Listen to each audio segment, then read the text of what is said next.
I'm Daniel, the past life regressionist, and it's time to begin. Lift off and the clock has started.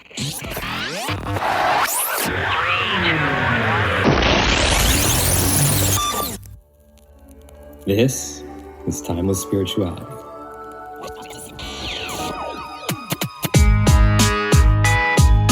Enjoy each and every time.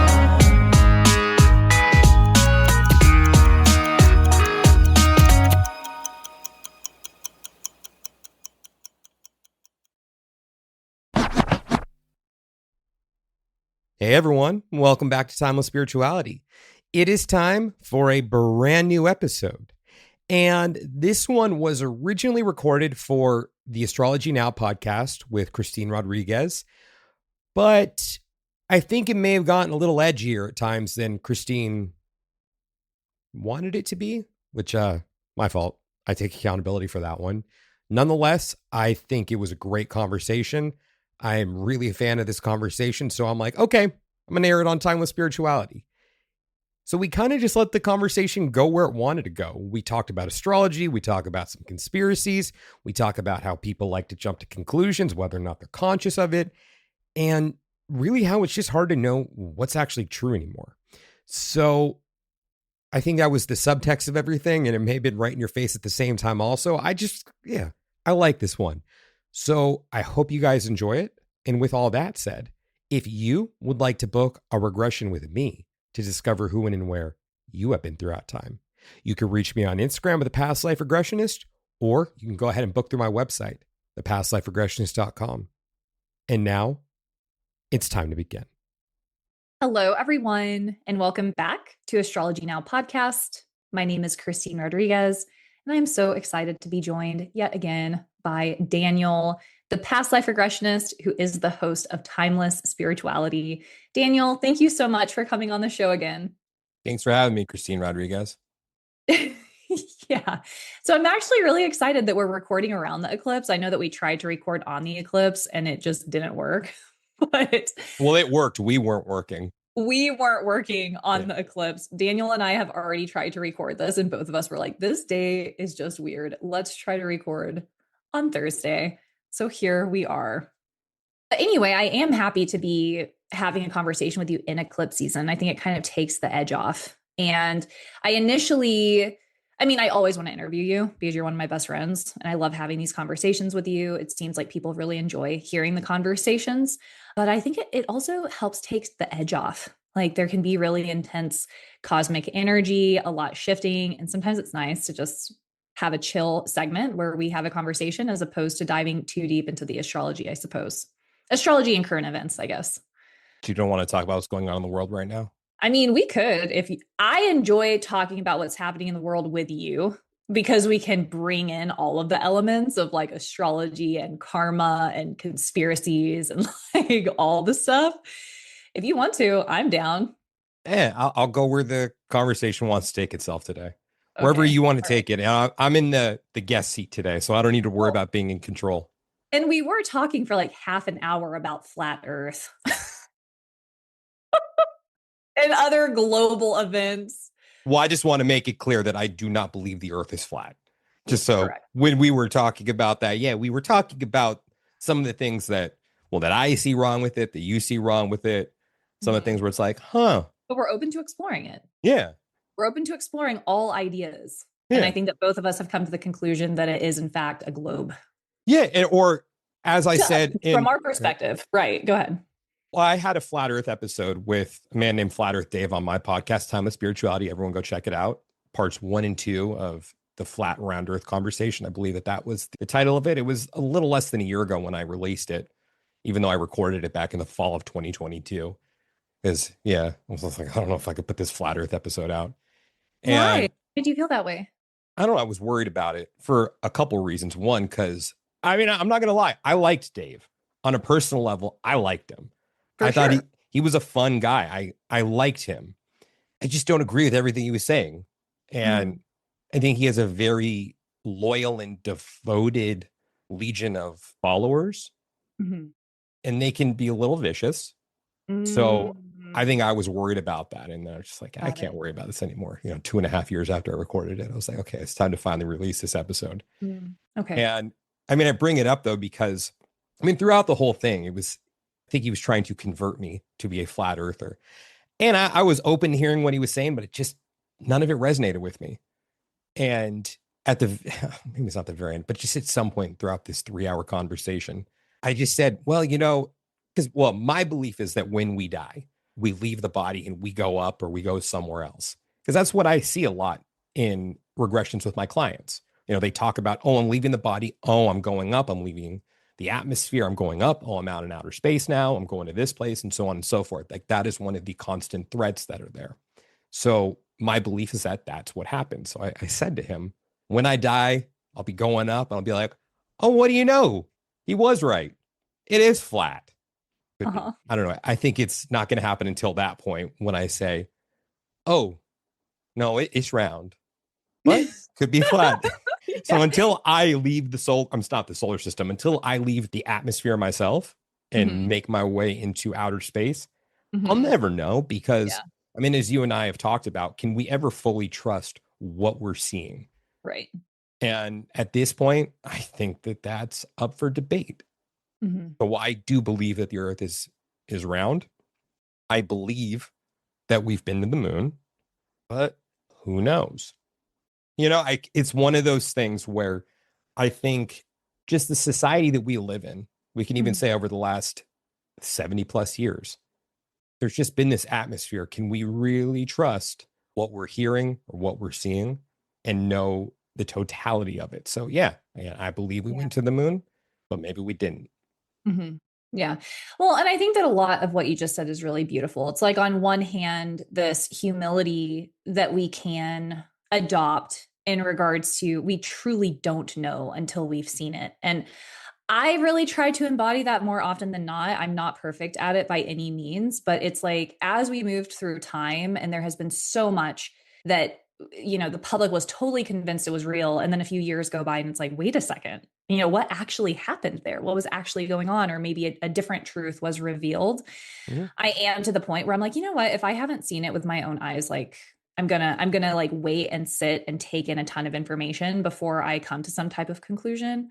And then the other thing that you mentioned that I really love is, you were talking about Dave and his perspective and how you guys disagree on a lot. And obviously you had him on the podcast. You two disagreed and had dialogue, and you still like Dave. Like, we're allowed to like people that we disagree with. We're allowed to have connection, even if there are big differences in how we perceive the world. And I think both of those things are super important. But I was actually thinking about this because on my Instagram, that, like, I've been diving into rabbit holes and talking more about conspiracies that I may or may not believe. Like, I just bring them up and engage with the audience about them because I think that it's fun and interesting. And I like the thought, the pondering. It's fun and enjoyable for me. And so that's been really fun to engage with the audience in. And I've been doing all of this, and one of my really good friends messaged me, Nabodi, and he sent me this like long message, and something that he said at the end was, existence is the biggest conspiracy theory of all. And it made me sit and think about ego and how we identify. And it's like, me, Christine Rodriguez, it's like, that's actually the biggest conspiracy, because I'm actually a super soul. All of this is like a finite moment in time.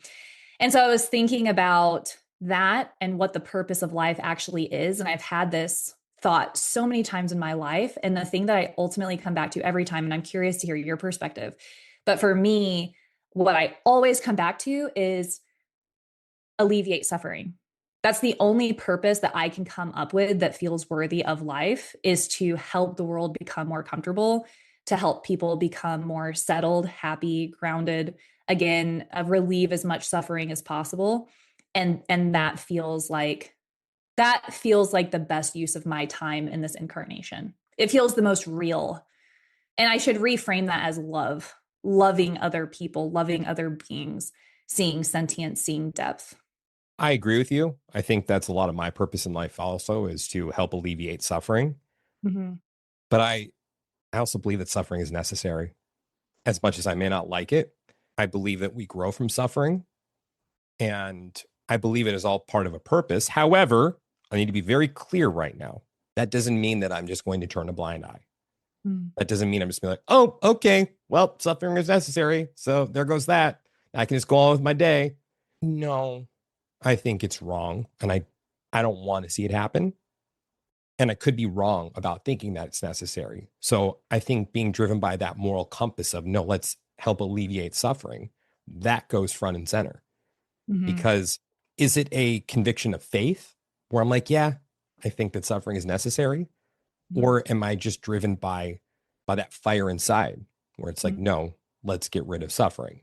And I'm not going to claim to know what the answer is, but it feels wrong that there is suffering. That's how it feels to me personally. So I can look at an atrocity going on somewhere around the world. And I think we talked about this in the last episode, right? Yeah. Maybe not, I don't need to touch on it so much, but even though there's a part of me that believes it's for a bigger purpose, that doesn't mean I can just say, okay, don't need to say that it's wrong because it's part of the bigger purpose. Because maybe that's my purpose is to say, no, that's wrong. That's wrong. And maybe that's part of everyone else's purpose to say, no, that's wrong. And maybe that's the purpose of that suffering, for us to say that's wrong and to do something about it. Yeah, Can I ask you something? for sure. I hope. You said that. What? What is it? Go ahead. What do you think I'm just afraid. I'm always nervous. What? What are you going to say? Why are you afraid? I don't know. I don't know what you're going to ask. I think I have to get used to Daniel in podcasting because you're way more contained. And like friendship Daniel is so much more off the wall and like With that, unpredictable. I'm like, Session Daniel is even more grounded. Session Daniel doesn't crack any jokes. Session Daniel isn't egotistic. At least I don't think he is. Speaking about myself in the third person, or him in the third person right now. Session Daniel, meaning regression Daniel. If you guys want a regression, go ahead and check out my website, thepastliferegressions.com. And just had to plug it. No, that Daniel is like, no, this is all about you right now. There's no joking around. We're going in there. We're getting our hands dirty. There's many facets that I can show up as, which are all authentically me. totally. But my question is, if you don't believe the conspiracies you're posting, why post them? Well, I post about them in polls. So I hear Gotcha. what people think. Yeah. So I'm sharing like, are birds real? Like I personally, no offense to anyone, I believe that birds are real. I think that birds are real mammals. Like, but there's this conspiracy that birds are actually government surveillance. And when they're paused on power lines, they're actually like recharging. And it's like, to me, again, no offense to anyone, like I think that that's funny, but I just want to see, like, I want to engage, you know, See, and, but and they find it fun too. A lot of people do. So it's just been really enjoyable for me. But even that right there, and I think this is what's missing from a lot of our discourse in the world, is nuance. That changed everything right there when you said, oh, it's because I'm asking in a poll. That changed everything. You see what I'm saying with that?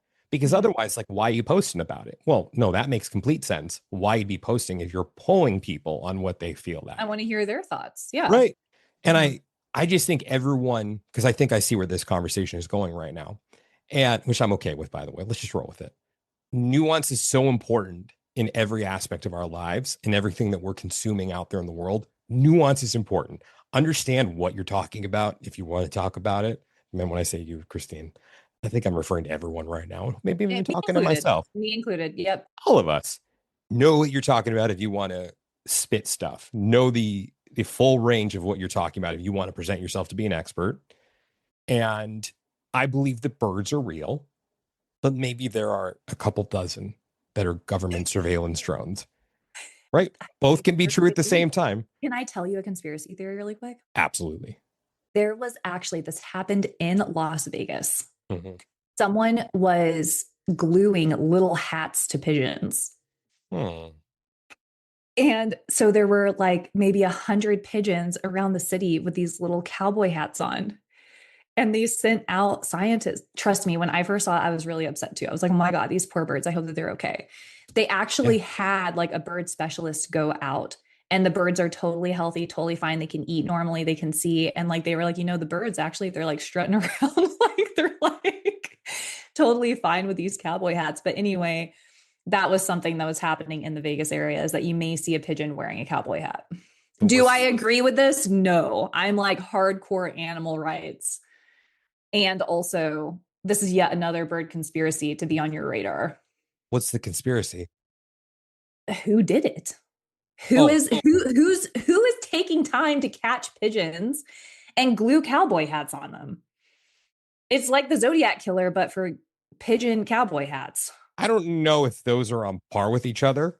That's okay. It's a gallant effort there to link the Zodiac killer to someone putting Yeah, it was pigeon Las Vegas. I hats was on confirming it pigeons. was Las Vegas. Sorry. Go ahead. Yeah. No, I mean, I get what you're saying though. It's like the identity of that person. Who is that person that's doing this? Yeah, like no one Like, will ever know who it is. who is Banksy? Yeah. Yeah.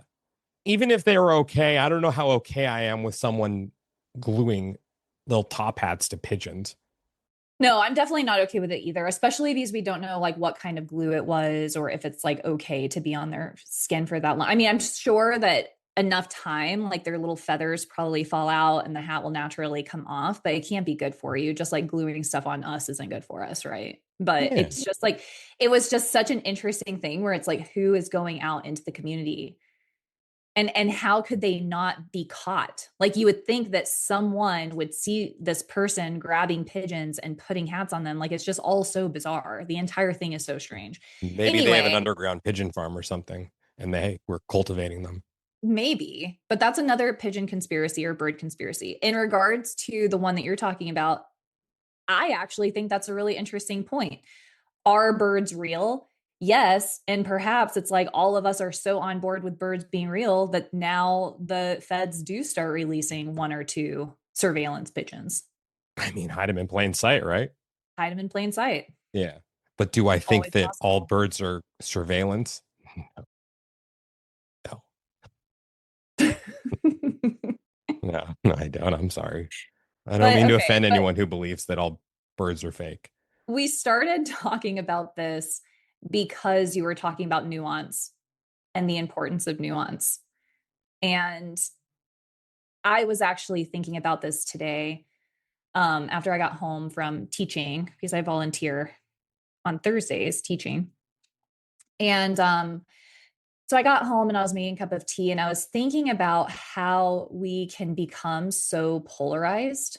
Mm-hmm. And I do feel that it is a spiritual war in a sense, because when we become so polarized and so extreme in our thought, where it's like X equals Z, like we hear one word and we equate it to mean other things automatically. Mm-hmm. Like, you know, when we begin thinking that way, it actually narrows our perception of reality. Mm-hmm.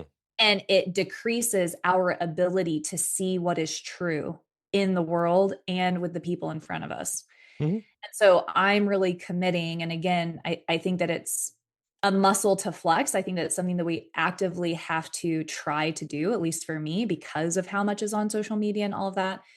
I am really trying not to jump to conclusions about people's beliefs. I'm not trying to finish sentences. You know, it's like I'm really making the effort to leave space for gray and nuance and witnessing people as they are, as opposed to what me and my ego is assigning to them based off of a few things I might know. Does that make sense? I mean, I think it does. Are you just kind of saying how, because I didn't vote for Trump, I am a leftist Marxist? Like how someone could jump to that conclusion based off of Yeah, that I one mean, piece. someone may make a lot of assumptions, like you don't believe in gun rights. I do. Somewhat, yeah, but I'm just saying, Yeah, there I could know. be Well, someone I'm out gonna, there that's I'm like, gonna you're liberal, counteract those so narratives. you don't believe in gun rights. Yeah, no, I believe in the Second Amendment. Like that's what I'm saying, though, Yeah. is it's like there is this tendency now from both sides everywhere to make assumptions about people's beliefs, and it feels like spiritual warfare in the sense that it's eliminating our ability to see the world objectively, completely, and in truth. This is Because fun. do you see what I'm trying to say? Yeah. So what else do you think people would assume about me based off of me saying that I didn't vote for Trump? Oh my gosh, I don't know. I think I this would is have to important for the I nuance of have to it. step into somebody else's shoes though. Like I have to try really hard to Well, think go from that grab a pair of Nate's perspective. shoes right now. I don't know. He doesn't leave I any would like laying have around to the sit house. there. What's that? He doesn't leave any laying around the house. Let me think about this. My joke not land. No, your joke is landing. I'm just trying really hard to think about assumptions people might make about you. But I know that they happen, and it's like I know you and you're my friend. So it's like also harder for me to put myself in that Well, I can perspective. already tell you one that I would think about right away is that someone would think that I voted for Harris Oh, because I wow. didn't vote for Trump. Mhm. You Yeah, voted for Harris, I didn't do that that either. you believed in the vaccine mandate, Didn't believe in that. that you are. Wasn't and still not anti-vax, but there were so many flaws with the vaccine mandate. So Mhm. many. Yeah. I mean, we can go on and on, right? I'm About curious. Yeah, yeah, but does that make me well, I mean, I think this is a good exercise because it's showing the nuance in your thinking. exactly? But again, though, we have to take into account like a lot of people will struggle with that. That's why we're showing, Right. like there's that rule in writing of show me, don't tell me. Mhm. Yeah, this is where the nuance matters because it's like someone make assumptions about us right away. When I say us, just anyone based off of like that one piece of information. I can even say I didn't vote for the guy. I don't think he's an upstanding citizen. I guess that's the best way that I could put it. I think he is mostly self-interested, narcissistic, just a real piece of doo-doo. But I've probably disagreed with only about 99% of the things that he's done. Just because I feel a certain way about one person and what they do doesn't mean that I should disagree with something that kind of falls in line with my belief system. I think that's stupid. Mhm. Just because I don't like the person, why would I disagree with something that I thought that what they were doing was right? I mean, that would make me a hypocrite. Where if I supported it because I liked the person, but was against it because I didn't like the person. Mhm. Yeah. And look, I think this is just my chart at work too. And there's a lot of things in my chart that kind of really catapult me in that direction Mhm. to be like, okay, let's look at the nuance of this. Can I look at this objectively right now? That was something I was taught was about the importance of impartially observing. Have you ever heard about this? No. So I got to give a shout out to my astrology teacher, Jim Scher. Impartially observing is when, like, I'll give you an example. It's like when you're having a conversation with someone. If you can literally take yourself out of that conversation in that moment and view it from a third person perspective and see why are you having the reactions that you're having? Why are you being triggered by this thing? Why are you being triggered by that thing? And so on and so forth, where you can look at yourself objectively. And if you can impartially observe your actions, then you can understand yourself on a deeper level. So, me bringing those things up also about looking at it impartially. Well, I don't like the person, but I agree with that action. But I'm going to say I disagree with it because I don't like the person. And then, same thing I was saying before but I agree with the action, but I like that person. So I fully agree with the action and I support it. You'd have to impartially observe that moment to say, well, why is it that I disagree with it when it's the person that I don't like, but agree with it when it's the person I like? And then you start to understand, well, I'm operating from a very rigid belief system, if that's the Yeah. case, and being driven more by the emotion than the logic of it. I don't think there's anything wrong with being driven by emotion. Just if you understand why you're having the emotional reaction that you're having and don't be such a hypocrite. Well, and that gets into the Bhagavad Gita, right? And even just spiritual knowledge. It doesn't have to be specifically from the Bhagavad Gita, but in regards to controlling our mind and being able to observe our mind. And like you were saying, there's absolutely nothing wrong with experiencing emotion. Of course, it's like there are highly emotional experiences happening in the world. And when you really care about something, you feel it deeply. And that's a really beautiful thing. And when it comes to spiritual practice, it's like, how can we develop the ability to take a step back and observe what is happening? And observe our mind, how it's working, why it's working the way that it is. What's the best course of action from here? And sometimes when we're acting out of emotion, we're not acting in a way that's actually going to elicit the best, most productive, most helpful result. I know for me, it's like I can act emotional all the time and have a really destructive impact on the world around me and my relationship and, the relationship with my mom, or say something online about my feelings, or like whatever. It's like it can have a divisive impact. Whereas if I witness the feeling, know that it's valid, know that it's important, take a step back and ask myself, how can I actually serve in this moment? How can I serve the collective? How can I serve myself in this relationship? How can I serve the relationship in general? What can I do that's most effective? It really changes the world around me and also my own sense of empowerment, because I'm holding the reins. Like in the Bhagavad Gita, there is this um imagery of the senses, and they're like horses driving a cart, and it takes us, the charioteer, to step in position and hold the reins and actually drive our senses. And so when we actually have the ability to control the senses, to control the thought, to control the emotion, to be aware, it's like it liberates us and gives us so much more agency over our life. Mm-hmm. I agree. So again, it's like as a highly emotional person, like, that I'm extremely emotional. I am super passionate, and like I can feel something and be like, oh my God, I have so much to say. And I can do that easily. It takes practice for me to say, well, that's me, Christine. That's how I'm perceiving the world. That's fine. How can this actually help somebody? How can this actually prompt conversation? How can this actually change minds or instill inspiration? And I'm not saying that we should never just express ourselves because we want to. I'm just saying both serve different purposes. I agree. And look, I think you're being authentically you. So I think that's all that you can do. But just something that kind of just spurred for me right now, too, is just thinking back how I can't think of specific examples, but I know over the years, there have been times when you've made a post and you've gotten it wrong. And then once you became aware that you were incorrect about what you were posting, you corrected the record.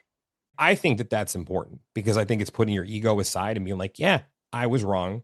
And here's what I found out was the actual case.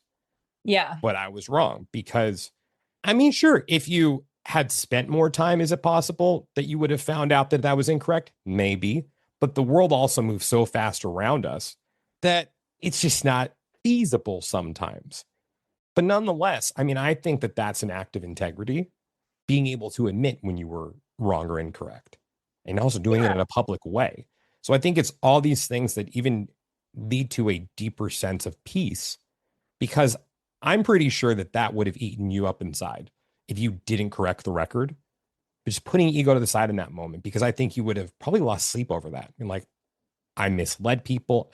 I didn't Yes. intentionally do it, but I did it. And I didn't, in this hypothetical, be like, when I didn't say anything about it. Now, what does that mean for me and me steering them in the wrong way? What does that mean for them and the path that they're on? So I think that was an act of integrity. Oh, well, thank you. Well, I think it's important, right? It's like if we want to represent truth, it's important that we can own when we make mistakes. Mm-hmm. And it sucks. I don't like being wrong. I'm a type 1 Enneagram. Like, I don't want to do things imperfectly, but again, I think that the truth and knowing that people are getting something as honest as possible to the best of my ability feels really important. Yeah, but there was something else that you said that I really wanted to speak to. It wasn't about truth. Man, I don't know. It slipped my mind. There was something I really wanted to speak to. Maybe it'll come back to me. But Well, yeah. I have a question about something like the Enneagram, because for the longest time, I thought I was one thing with it. And then I remember you sent me a very comprehensive test and ended up showing that I was something different. That Oh, happened to me too. I think I ended up being a type 1, or maybe that test that was just very slanted towards type 1, but type 1 also resonated with me. But what would you say to someone who had that moment where they thought that they were one type for a very long time and then were presented with alternative information that ran counter to that? Mhm. But they were so attached to the identity that they had built around this belief system of going out and telling everyone, I'm this, I'm that, but then having to take it back. Like, what would you say? Because I could see that being a shakeup for someone. For sure. I think that for me personally, I use it as a way for people to easily understand me. So I'm like, hey, there's this thing that I really resonate with. If you go and read about it, you'll get some ideas into how I perceive myself or how I experience the world. from that, like what you're talking about, and I've been doing this a lot with coaching clients as well, where like my coaching clients that come through astrology, because I have coaching clients that come through different avenues, but my coaching clients that come through astrology, we integrate a lot of astrology. And something that I work on a lot is actually challenging them, because the birth chart, it gives us a lot of information into our life path, into patterns, into different tendencies. But the path of liberation is to be able to step beyond that. Is it possible to move beyond some type of basic switchboard that we were born with? Perhaps someone sees a challenging karma and they lose sleep over it. It's like, is it possible for you to work with this? Is it possible for you to have a different outcome in your life? And that's a question, right? It's like we can explore that together. But anyway, to answer your question about the Enneagram, I think that the Enneagram is really helpful in giving us language to describe ourselves and understand ourselves. At the end of the day, it's just like anything else. It's just like a part of this material reality. It doesn't actually mean that is who we are, because then we get into the ego sense of it, and it's like, who are we anyway? It's like, this is Well, just incarnation. I mean, with that, I learned about Myers-Briggs before I started studying astrology. And I was fascinated by just those 16 different types. And I remember I had that same drive behind me because I don't think I really understood myself at the time. And then I was able to put it into words. And then having this hope that someone would read what it meant to be what I was. And then they would understand me at a different level. And then I started learning astrology. I'm like, okay, I think these are the mechanics behind what makes you this archetype. Mm. But Yeah. I guess even astrologically speaking, because this happened to a friend of mine who's an astrologer, who found out years into studying astrology that she had an incorrect birth time. Mm. It shifted her ascendant. Mm-hmm. Even with something like that, where it's not only identifying with the birth chart for such a long time, but being presented with information like, oh, wait, it was completely wrong because of this thing. Mm-hmm. Because I guess what's different between that and the Enneagram is the Enneagram is a more one size fits all, even though it's not, because it really just boils down in, what is there, 9 different ones for the Enneagram or something? Or Yeah, there are 9. right. And astrologically speaking, at the very least, with sun sign astrology, there's 12 different signs. And I talked about this on another podcast. I don't know if I talked about it ever on yours, but I see sun sign astrology as being a sock. I don't know how it is for women, but for men, when I buy my socks, I buy a size 6 to 12 because that's how they come. It's standard. It will fit on someone who has a size 6. It will fit on someone who has a size 12. That's just the way that it is because it stretches. That's not going to fit someone who has a size 13 necessarily or a 5, but it's going to fit if you have a 6 to 12. But how I would like in the birth chart is that it's like you're going to a custom sock maker who's going to have it perfectly match every contour, every wrinkle, every arch, every vein, how big your toes are, what's the space in between your toes, even though I don't know why that'd be necessary for a sock now that I'm thinking about it, the space in between your toes. But it fits you perfectly. In that situation, like even with my friend, what happens if you, and I don't know if this was the case for her necessarily, I think she was more excited by it because everything started to make a little more sense to her with everything Wow. that she was studying throughout those years. Like, okay, yeah, I know it makes sense that I'm this rising sign. Wow, that's Well, interesting. what if you can't detach from that? What if that information just completely shatters your world and you have built this identity? Like for me, being an Aquarius rising, I will admit there is a part of me that has built an identity around it. Mm-hmm. Even in Western, I'm an Aquarius rising. And with that, I'm a high degree. So I'm also an Aquarius rising in Vedic. I wear that as a badge of honor because everything else in my Vedic chart shifts to a new sign, Mm-hmm. except for my rising. So I'm like, yeah, I'm an Aquarius rising. And your Jupiter. Well, I mean, yeah, my Jupiter's in Aquarius, but I mean like shifting of the signs because my Jupiter Okay. in Western is in Pisces. Oh, okay. It's just on your ascendant. No, Huh? never mind. Forget it. Well, I mean, It's yeah. 101. Huddy Bowl. Huh? But nothing. Do you see what I'm saying though? Like, because even we can build an identity around Yeah. our astrological charts. And it's like there's a lot that I can say to that because I understand. It's like I've built an identity around my chart also. I think that most of us do. And the birth chart is, at least from the Vedic perspective, the way that I was taught, is that the Vedic birth chart, it is a map. It's a guide. It's something to help explain our life. It's something to help foresee roadblocks, see gifts, predict timing. But when we really get into the philosophy of it, really, it's like us as humans, we want to identify with everything. Like that's kind of what we do in this realm, right? It's like we want to identify with our work. Our work becomes a part of our identity. We want to identify with our relationship. It's like it just becomes just like everything else, where we become attached to it and we want to have that identity with it. And, it's like if we're on this path, really the idea is to connect with it and understand it, but also like in your next lifetime, you may not be an Aquarius. You're going to have an entirely different birth chart. You I mean, might Aquarius be. rising. Because Yeah, you I'm, could be an yeah, Aquarius moon, K2 an Aquarius, God forbid, I'm an Venus an Aquarius Aquarius. moon. God forbid Aquarius moon. I love Aquarius. I really do. I'm a little impartial to that one too. I mean, I think all signs are created equal except for Aquarius. You said this on the last podcast. I did. Okay, yeah. I mean, so I've built a bit of an identity around it. But I mean, even to take that a step further, I had been practicing Western astrology, I think, for 3 or 4 years before I met you. And if I was so attached to the Western system and not allow myself to explore Vedic, even through reading with you, I see how that would have been limiting me because there's so much more I learned about myself through your interpretation of things. And like I was just saying before, everything except for my rising sign shifted into a new sign. Mhm. So any identity that I had built up around having 4 placements in Taurus, Mhm. all of a sudden became me having 4 placements in Aries. Mhm. Like, what? I have never seen myself as an Aries. But then hearing what you had to say about it, I was like, yeah, okay, I can see that. Mhm. So Yeah, both could be true at the same time. for sure. And like usually, because I know that you really identified with Taurus, is you do have Venus in Taurus still. Yeah, And I that is do. like one of the main planets for you and whatever. Which But makes yeah, sense to me too.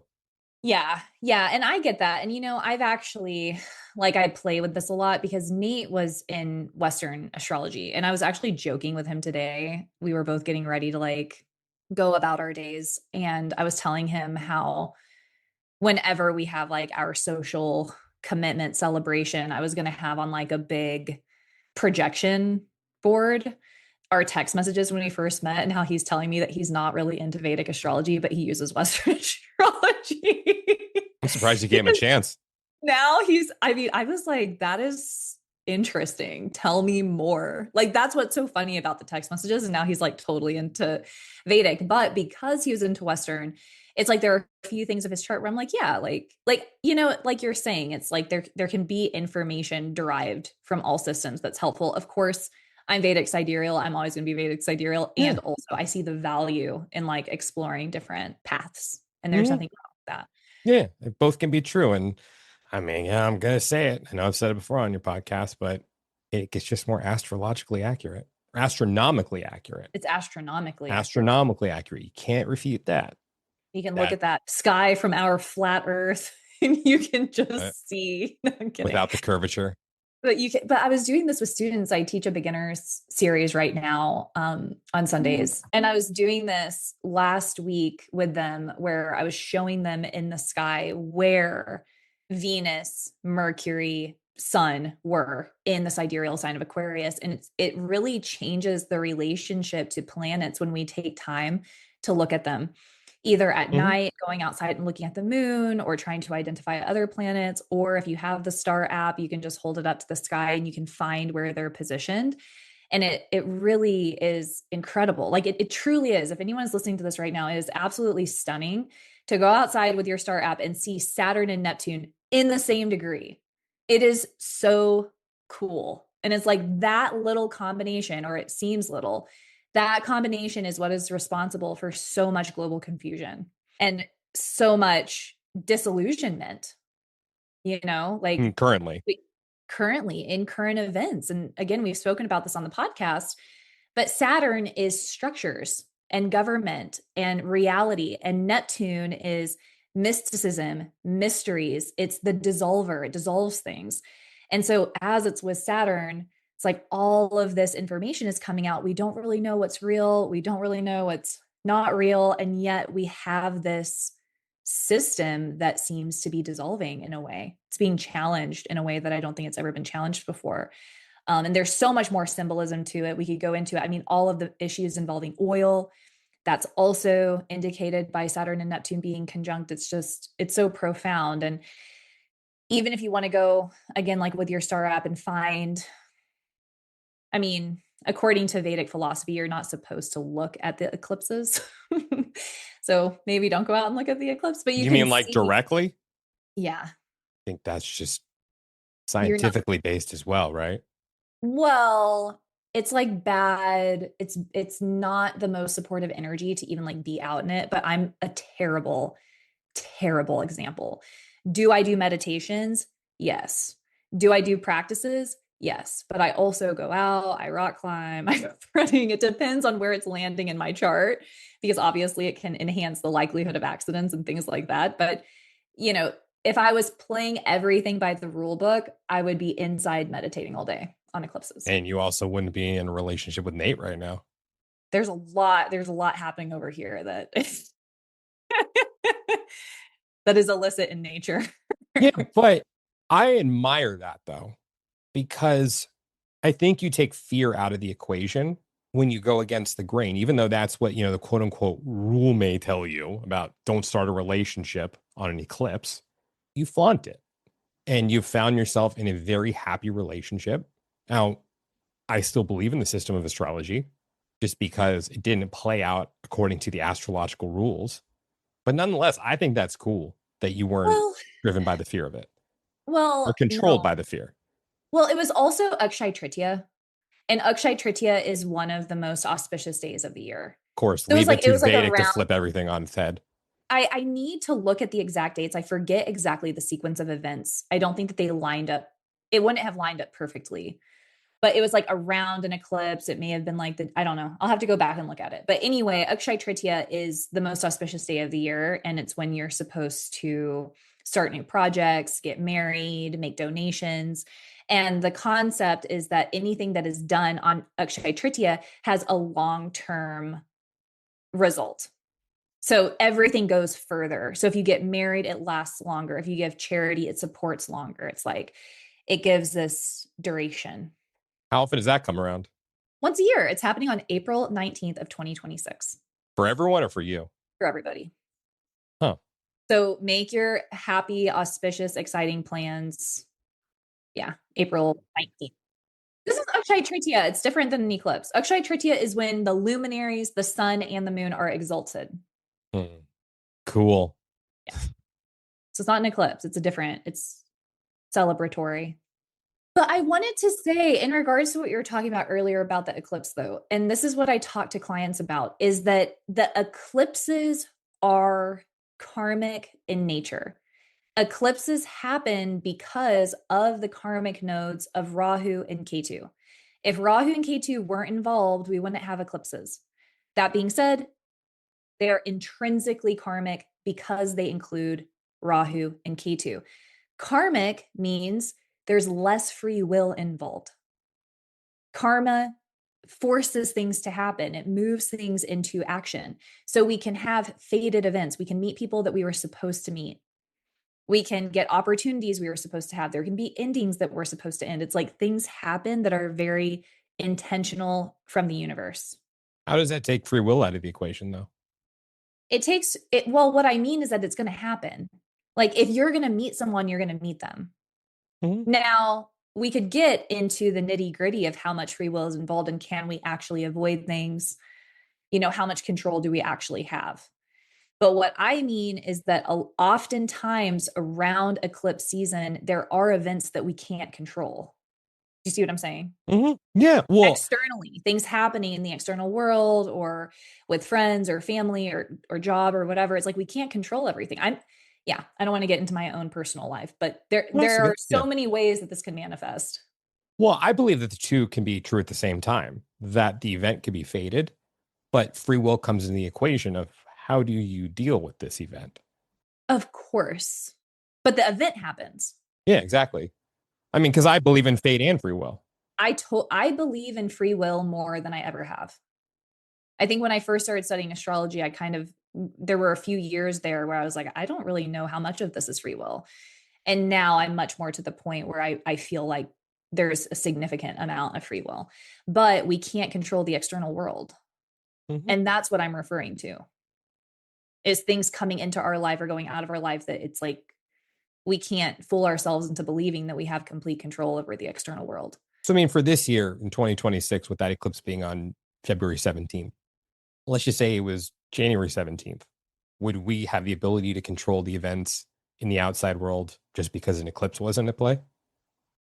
Karma is constantly in play. Yeah. Eclipses amplify karma, Mm-hmm. right? It amplifies the energy. Mm-hmm. But karma is, I mean, we are inherently like when we came into this world with our birth chart, we have our karma that we're carrying with us Mm-hmm. that's constantly operating. Yeah, that makes sense. So I mean, it's like this. I mean, I wanted to ask you this about past, and I'm talking, this is what I have been taught. I don't have all the answers. This is just what I have been taught from my teachers. Well, I don't think any human Who can knows? actually know this. I think that there are some. I feel like that there are some enlightened beings who have the answers, but I am not one of them. I want to be so clear about that. This is just, I'm regurgitating what I've been taught by my teachers. Yeah, they're at the ashram that's attached to a hamburger restaurant, sharing a What? wall. Never mind. It was just be a bad joke. There may be these enlightened individuals. I just don't think that we'll ever meet them. I just can't imagine that they're anywhere other than inside a cave. And yeah, that's my own personal feeling. I don't know. I think there could be some very wise people. I think that there are some enlightened beings that like walk amongst us that I mean, I don't know. Really? You think I'm enlightened? It's like, how do we classify, like, how does one measure enlightenment? Well, what do you mean when you say enlightenment? I'm thinking of very specific, like teachers like Anandamayi Ma. She was some people would consider her a saint. Some people would consider her a guru. It's like she's referred to in various ways. And she was, in my opinion, an enlightened being. She was someone who possessed the qualities of someone who had accomplished liberation. What's liberation? When you do not identify with your ego, it's like she was in a constant state of connection with the divine, and she transcended various identities. Like even when it came to religion and spirituality, she could identify with all of them. She saw merit and value in all of them. It's like it's like she lived her entire life in service of other people, and she lived her entire life in this like state of connection to the divine. And I think that if, as I'm discussing this, I feel like I'm gaining more clarity on it. I feel like what constitutes someone who is liberated or an enlightened being is someone whose consciousness is at all states of awareness throughout their life fixed on the divine, on truth, and maintain that. It's like me, I move through life, I have moments of clarity, I have moments of connection, and it's like I'm a human. So it's like I can come in and out of it. I can be more in my ego, less in my ego. And it's like Anandamayi Ma or one of these enlightened beings, it's like they're fully in that state of God consciousness constantly without ever like wavering. I don't know, so I can't comment. That's what I think. Yeah. This is me in my own words trying to describe how I would perceive an enlightened being. I'm going to Google what is an enlightened being to hear what AI thinks an enlightened being is. It'll be like, it's that guy who's the Aquarius rising.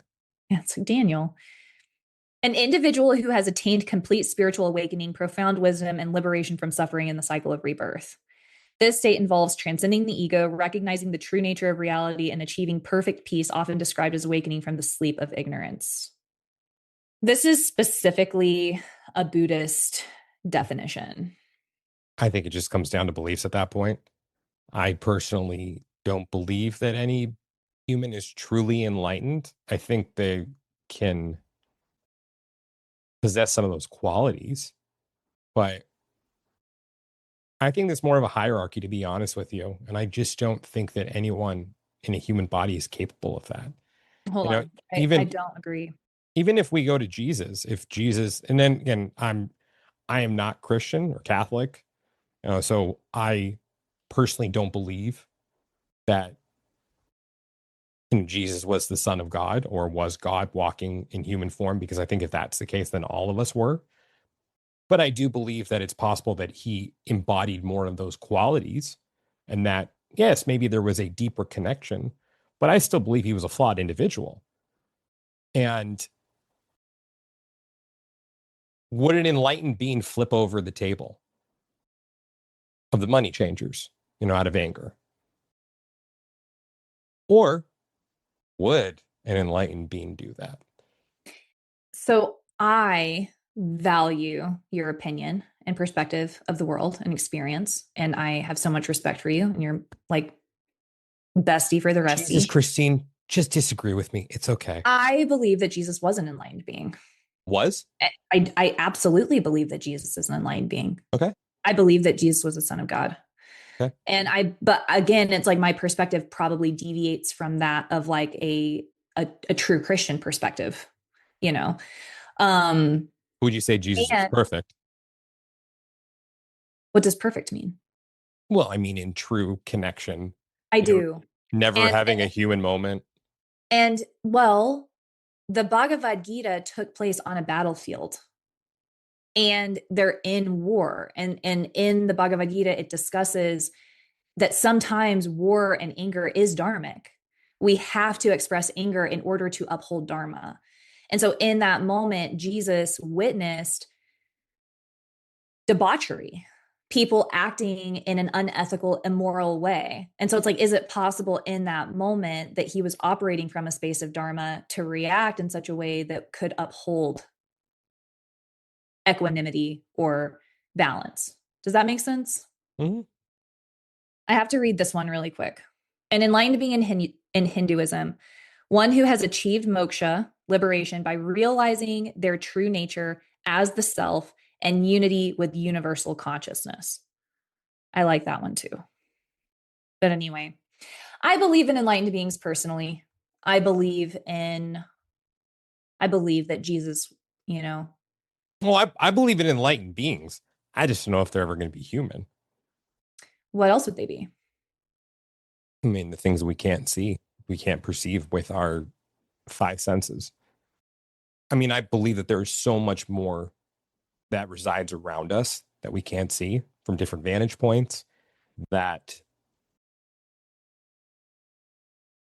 I mean, the basis of my cosmology when it comes to this sphere of the earthly plane and then what is after is I believe that, well, let me back up a little bit. I personally believe in mediums, those who can communicate with the dead. And as a past life regressionist, for a long time, I wondered if a true medium, because I also think there's a lot of hucksters out there, but I do believe in bona fide mediums as well. But if a true bona fide medium is able to communicate with someone who has passed away, does that mean that that person didn't reincarnate? Because if they're able to communicate, wouldn't that mean that they weren't or not in another body? And if they weren't able to, well, maybe they're in there, in another body at this point. But I was limited by the concept of linear time at that point, because I do believe that we reincarnate, obviously, and that we go through these various experiences. I believe that it is a part of the soul, or the soul, that is having those experiences and going into those different bodies or vessels. But I believe that when I die, my consciousness will live on the other side. I believe that it's possible that I may become a guide to someone as I am now, maybe with a little more wisdom, because I'm looking at things from a higher vantage point and I'm able to see a bigger perspective, which gives you, like, the best way I could put it is, and I had this conveyed to me, that imagine that you're in a 20-story building and we are at the first floor as humans. But you're getting ready for your your evening commute, and you're in a building that's right next to a freeway or highway. Freeway. I'm from Southern California. It's hard to see what the traffic is like when you're on the first floor. But if you go up to the 20th floor, you'll be able to see what that traffic is like because you can see from a higher vantage point in a different perspective. So you are operating with more information at your fingertips. You're able to say, oh, I better leave now because traffic is backing up, or I better take this way because I can see all the traffic on the freeway or highway. You operate with more. So I believe that my consciousness will continue to live on in some respect, my personality as I am now. And will I have the memories? I don't know. But I believe that even if I reincarnate into another body, I will still exist as I am. Because I also don't believe the time is linear. So with that, I can be in more than one place at one time. Mm-hmm. But while that part of me that still maintains that personality may not fully be aware of those other versions of me, then again, maybe they will because they're at a higher vantage point. But nonetheless, I think that there's more to it on that side. And even on that side, there is levels above guides, or what we would perceive to be guides. And that I believe in angels. I don't know if they're necessarily as they're drawn in churches, with little white wings and little, and yeah. So I believe in angels. I believe that there's probably something above angels as well. Now, where does enlightenment fit into that? Yeah, I believe it's somewhere along there. I don't even know if guides are enlightened. I don't know if they're advanced enough to know the secrets of everything and have all that information. I don't know if angels are enlightened. I think that angels probably know more than the average guide would. I don't know if anything is truly in pure connection with that God consciousness or God. And I don't think anything can know everything until it is God. And whether that be making our way back to God and becoming part of that again, part of that system, part of that consciousness, or if that's something that we're completely separate from, but it also eclipses something that I can't possibly comprehend because I'm just a stupid human. How can I possibly comprehend the nature of the existence of reality? And what would be the point of someone so in touch with that being on earth? That takes away from the human experience, in my opinion. I mean, if Jesus was the Son of God, didn't God come down to live a human experience in the body of a human? Like an avatar. Exactly. And by that, pure notion, well, you're separate from where you were as God. Well, I mean, at the same time, I believe in duality and non-duality, but I don't believe that they're fully separate. I believe that both can be true at the same time. Just like fate and free will, I think that these things can exist at the same time. But I think that humans are something different than a true enlightened being. But with that, still, I think there are very wise humans. Yeah. I think that there may be like a little bit of a definition clash with us. Like, I don't know about like the actual definitions or whatever, but I think that for you and I and how we see enlightenment, like when I'm talking about enlightened beings, I'm not necessarily referring to someone who contains all of the knowledge of the universe. It's more of like maintaining a state of consciousness that is available to everybody. And like, I think that we are born on this planet. I think that we are incarnated in the pursuit of moksha and liberation. And so if it wasn't something that was attainable, why would we be born? It's like we're incarnated with the pursuit of liberation. So it's like, in my mind, of course, it's something that we can access. For some of us, we access it 5% of our life. For some of us, it's 20, 10, whatever. And for enlightened beings, it's people who can maintain that state of consciousness throughout their entire life. Do you see what I'm saying? It's not necessarily like, for me, when I think about it, it's not necessarily like we have this supernatural attainment of omnipresent knowledge. And maybe that's not what you were referring to, but that's what I got from you hearing. Maybe I misunderstood. When I say God consciousness, I mean like consciousness, like being in the state of love. If that makes sense.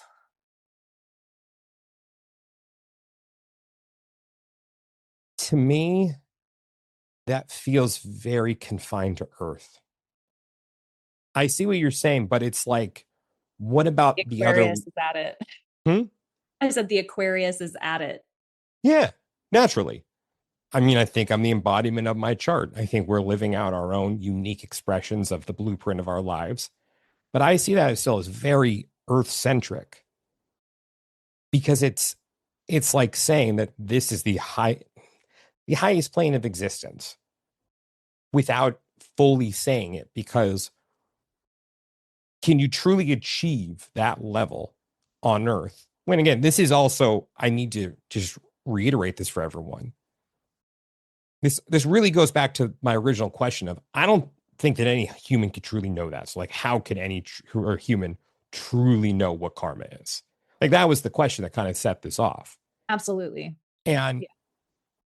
and I don't know if those at a higher vantage point, like I was describing to be what we would think of as guides, if they can truly know the complexity of the concept of karma, or if karma is just a way for humans to understand this concept of cause and effect, or balance, or give and receive, or if it's just something that we can't possibly comprehend. So, could these concepts have been presented by beings, humans, that were very wise and brought it to the earth in that respect, in the embodiment of a human? Because I don't believe that the way that it's been presented is all that there is to it.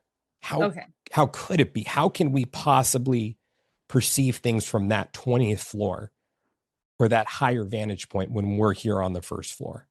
Are you referring to aliens? No. No, I mean, I'm not opposed to the possibility that these concepts were brought to us by beings who were not human also. I mean, yeah, I believed in the possibility of the ancient astronaut theory, if that's what you're referring to. That, yeah, that these were given to us by ETs, these concepts. That, look, I believe it's possible that astrology was given to us by ETs.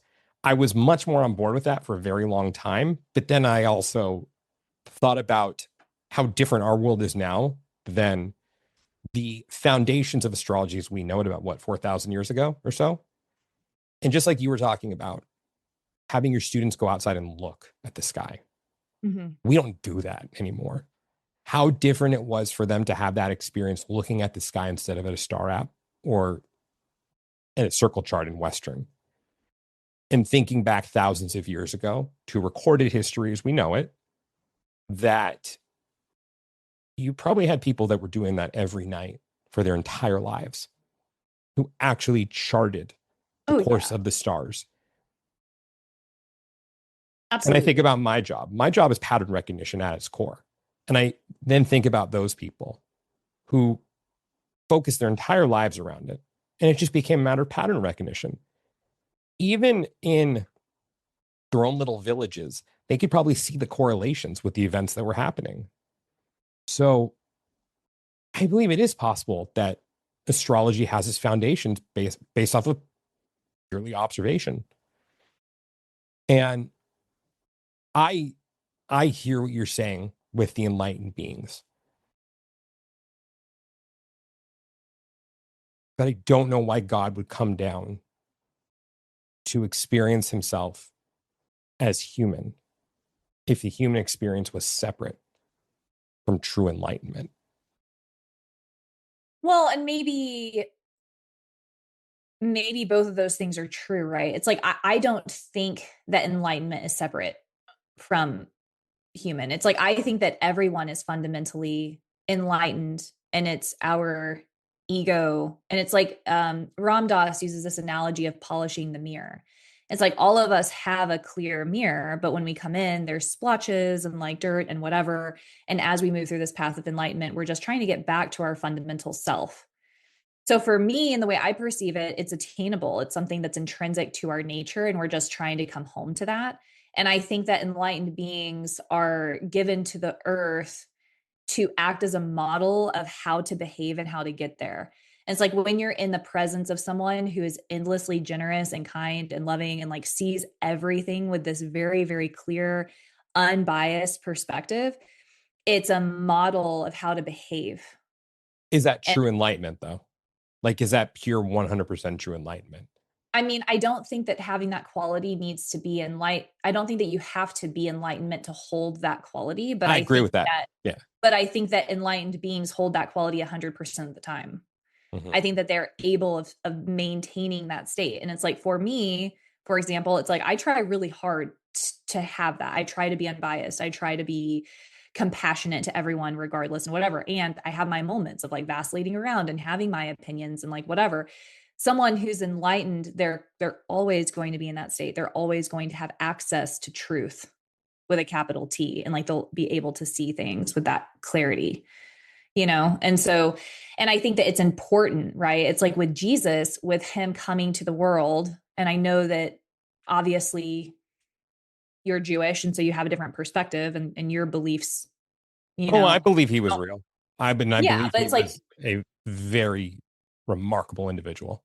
yeah. And I so would it's even like, go as far to say somewhat enlightened. yeah. But it's like him as a model, him with his teachings, it's like people base their behavior off of his behavior. And if we were doing that perfectly, we would have a really beautiful place. If everyone in the world were modeling their behavior off of Jesus' behavior, we would all be loving, kind, compassionate people, non-judgmental people. Do you see what I'm saying?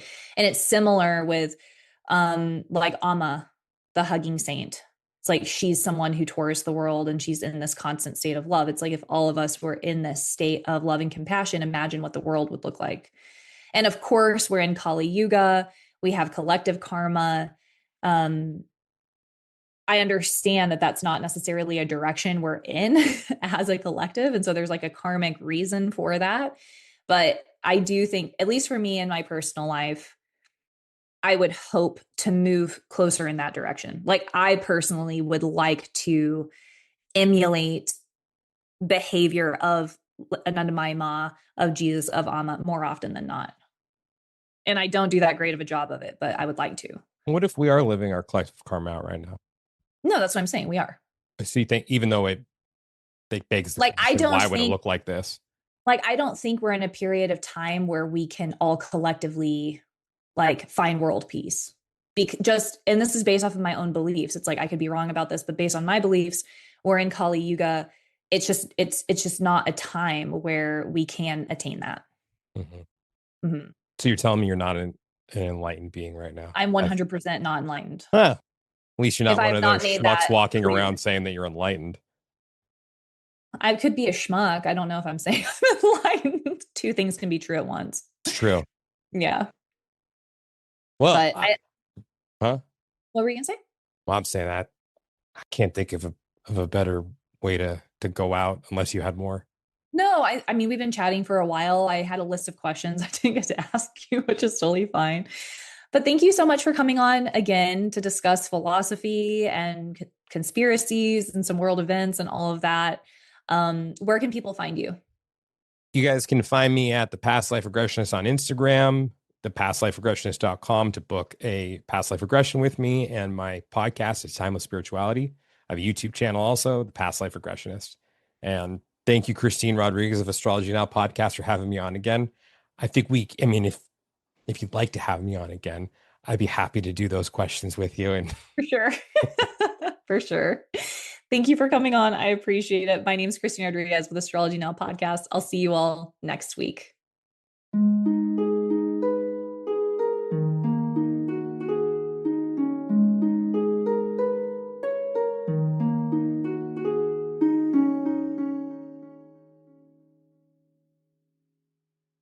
Fellow time travelers, your journey through time awaits you. Just want to thank you guys so much for listening to today's episode. And if you're interested in discovering who, when, and where you have been throughout time, and you'd like to book a session with me, just go ahead and send me a message on Instagram at The Past Life Regressionist, or you can reach me through my website, yourpastliferegressionist.com.